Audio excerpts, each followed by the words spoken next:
My first husband and my best friend betrayed me. We got divorced and then they got married. This whole ordeal lasted for 2 years. He wanted to get back together, but I said no. I walked away from both of them, and I have no intention of forgiving the way they treated me. Looking back, things appear so clear, like puzzle pieces that somehow fit perfectly after the picture is already complete. But when you're in it, living each day from the inside, nothing makes sense. It's like trying to read a novel with your nose pressed against the page. Too close to see the plot, too consumed to recognize the signs. You don't see the betrayal building. You don't even realize you're part of a story that's already drifting off course. You just keep moving through each scene, telling yourself this is normal. This is love settling into its quiet rhythm. You convince yourself that silence means peace, that routine is happiness, that the absence of drama is proof everything is okay. But sometimes, stillness is just the sound of something falling apart slowly. Daniel and I had been married nearly 7 years. We had our rhythms, morning coffee with the news humming low in the background, grocery runs every Saturday, long drives on Sundays just to nowhere in particular. We'd fall asleep to old sitcoms and the hum of the dishwasher, sharing the kind of silence that felt more like understanding than emptiness. It wasn't fireworks, no, but it was steady, and I thought that meant something. And then there was Sam. She wasn't just a best friend. She was family, the kind you choose, the kind who knew every version of me and still showed up anyway.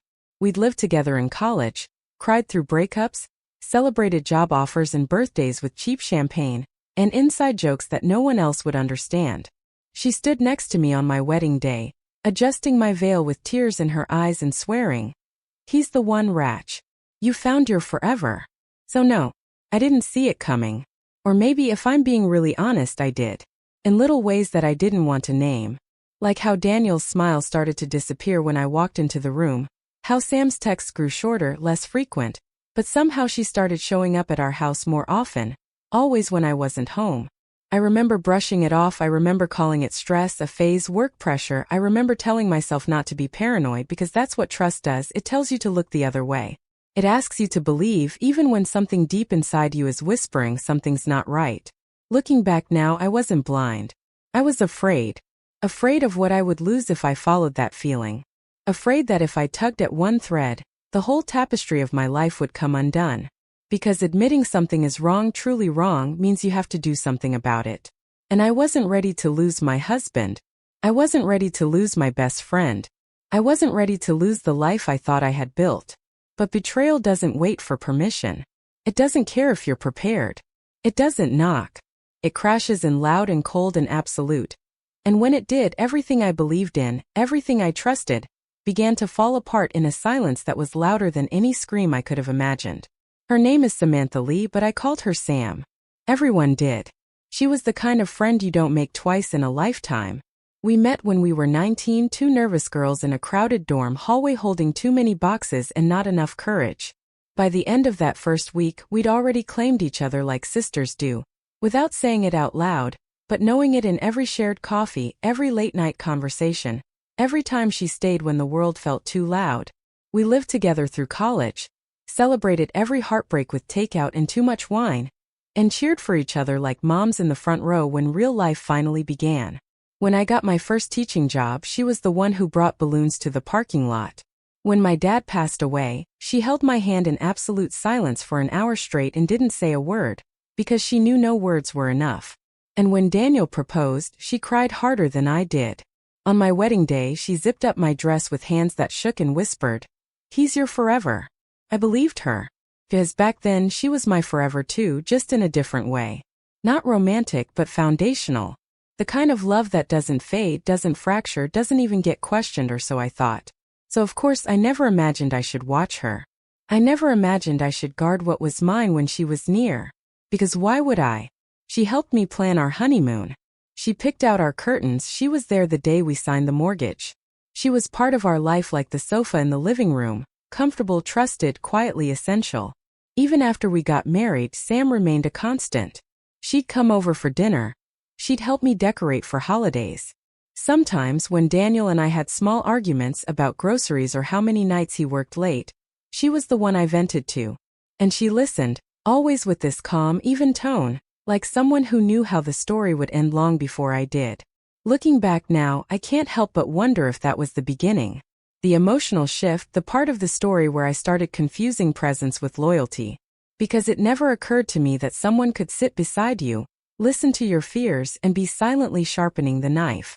But betrayal doesn't always start with a bang. Sometimes it begins with laughter that lingers too long. A shared look across a dinner table.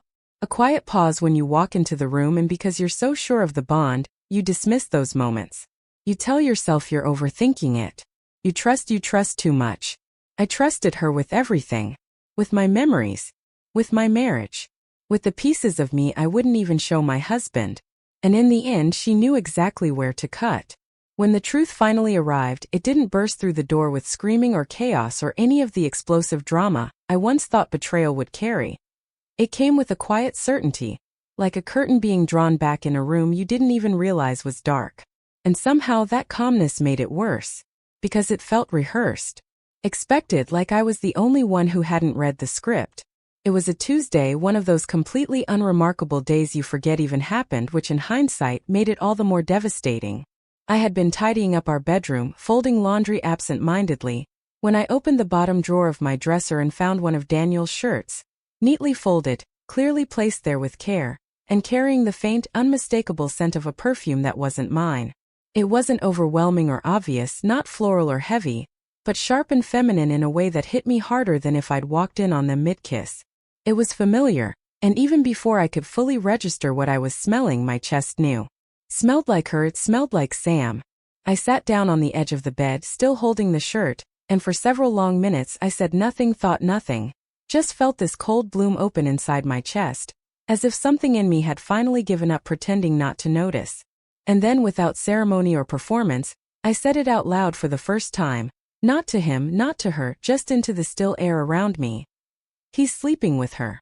My voice didn't crack, didn't rise, didn't even feel like my own. It came out flat and steady, like I was reading a line from someone else's story. That evening, when Daniel walked through the front door, I didn't plan anything. I didn't rehearse. I simply looked at him and asked, "Are you having an affair with Sam?" The words tasted like steel, cold, metallic, and heavy. And the pause that followed was even heavier. He didn't panic or deny it, didn't look away in shame or scramble for excuses. He just stood there and said yes so calmly, and so plainly that it felt like he'd been waiting for me to catch up to something he'd already accepted long ago. No explanations, no justifications, no remorse, just a quiet confirmation of everything I had feared, delivered like a weather report, matter of fact and bone dry. Before I could even decide what to do with that confession, my phone buzzed on the counter behind me. I picked it up and saw her name, Sam. And the message, just 3 words, said, "Can we talk?"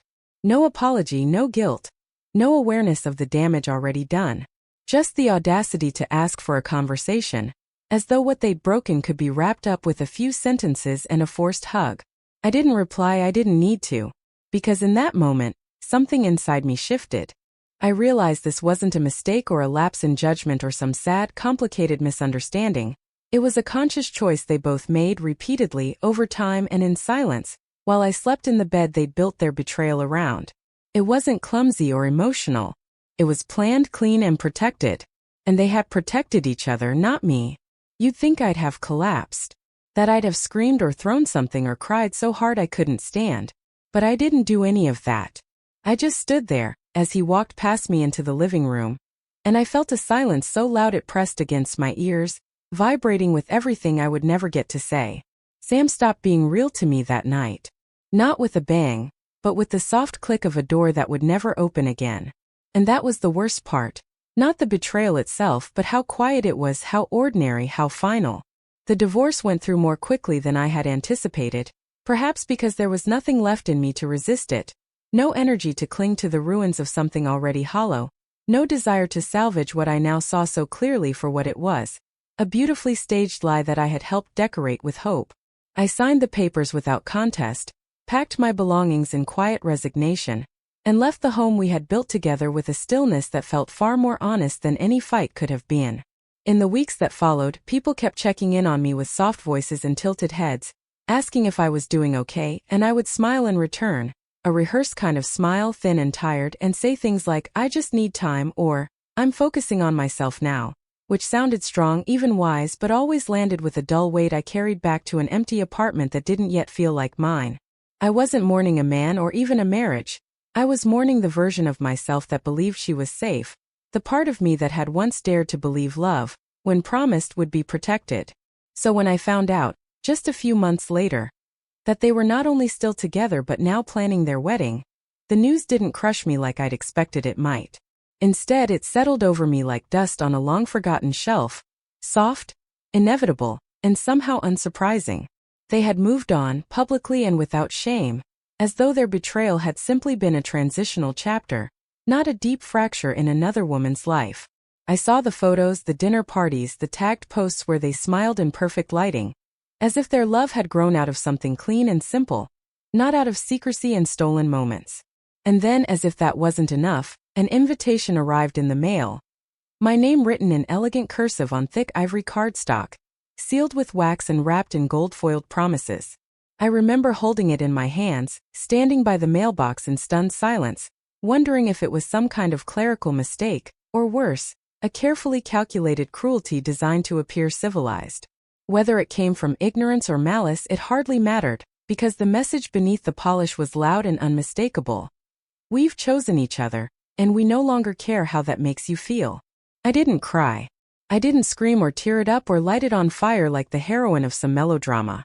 I simply walked back inside, placed the envelope in the bottom drawer of my nightstand, next to the wedding album I still hadn't found the strength to discard, and closed it with quiet finality.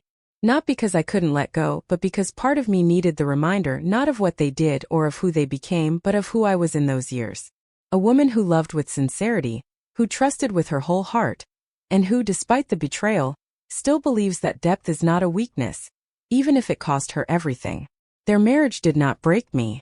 It merely unveiled what had been unraveling in silence for far longer than I had wanted to admit. And in that unveiling, it taught me that strength does not always roar. Sometimes it looks like choosing not to attend a wedding you were never supposed to be invited to in the first place, and walking away without explanation because you no longer need to be understood. It was nearly a year after the divorce when he reached out again, quietly, predictably, and with that strange mixture of hesitation and entitlement that only a man who has done irreversible damage can summon when he realizes the safety net he leapt toward isn't as soft as he imagined. I hadn't heard from him in months, hadn't seen his name on my phone screen, hadn't let myself wonder how their marriage was unfolding, because by then I had learned that curiosity, when pointed backward, often cuts deeper than any truth ever could. He texted first, just a simple, "Hey, can we talk?" The kind of message that pretends it carries no weight, as if we were acquaintances catching up, as if there wasn't a crater between us carved by 2 years of betrayal. I didn't respond. Not immediately. I let the message sit there, unanswered, like a question that had long expired. But a week later, he showed up at my door, holding a small bouquet of tulips, my favorite once upon a time, and wearing that nervous half-smile I'd seen him use with clients when he was trying to close a deal that was already slipping through his fingers. There was no grand apology, no breakdown of guilt. He didn't fall to his knees or beg or confess in poetry. Instead, he spoke the way men often do when regret is real but still centered around themselves. He said things like, "I didn't realize how good we had it, and I thought it would be different, and I miss you more than I know how to say." And as I stood there, listening to this man recount his remorse not with clarity but with confusion, it struck me just how little he understood about what he had broken. He wasn't mourning me. He was mourning the version of himself that I had made better, the comfort I had offered, the loyalty he had squandered, thinking it would always be there when he needed to return to it. I didn't scream. I didn't lash out or demand explanations. I didn't even ask about her, though her absence in his words said more than if he had mentioned her by name. Instead, I listened until he ran out of things to say, until the weight of the silence between us grew heavier than the memories we once shared. And then, with a calmness I hadn't known I possessed, I said, "I'm not the woman you left anymore. And you're not the man I once believed in." He looked startled, not because I had rejected him, but because I had done so without anger, without tears, without giving him the satisfaction of knowing he still had the power to wound me. What he didn't realize was that the woman standing in front of him wasn't the same person who used to make excuses for late nights and missing pieces. She wasn't someone who mistook emotional crumbs for love, or who believed that pain was proof of passion. She had mourned. She had unraveled. And then quietly she had rebuilt. When he finally turned to leave, bouquet still in hand, I didn't watch him go. I simply closed the door, not with force or bitterness, but with the quiet conviction of someone who has nothing left to prove, and nothing left to lose. And in that moment, with Tulip still resting on my porch and his footsteps fading into the evening air, I realized something no part of me had fully accepted until then. I had already let him go. Long before he ever came back. There's a kind of silence that follows betrayal. Not the silence of absence or avoidance, but the kind that settles into your bones, the kind that no longer begs for answers or closure because it has grown tired of the noise those things tend to bring. And that was the silence I chose. Not because I didn't have words, but because I finally realized they would never be received in the way they were meant to be heard.